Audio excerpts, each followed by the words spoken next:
Assalomu alaykum hammaga. O'tgan safar "Bu nima?" darsini o'tgan edik. Takrorladingiz degan umiddaman.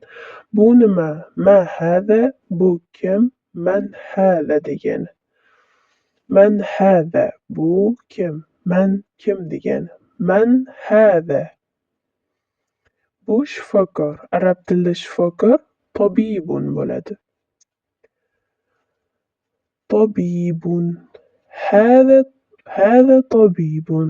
Bu tabib. Man hada? Bu kim?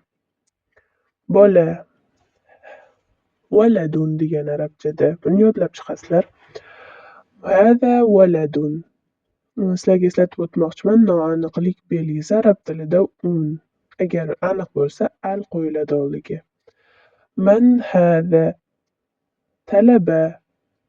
Arab tilida talaba tolibun bo'ladi. Hada tolibun. Hada valadun. Bu bolami? Yo'q, bu kishi. Rojulun. Demak, javob bermoqchi bo'lsak, la hada rojulun. Yo'q, bu kishi. Buni kommentariyaga yozinglar. Ma hada yoki man hada. Ma hada yoki man hada. Bularni yodlab chiqinglar, ko'rib chiqinglar.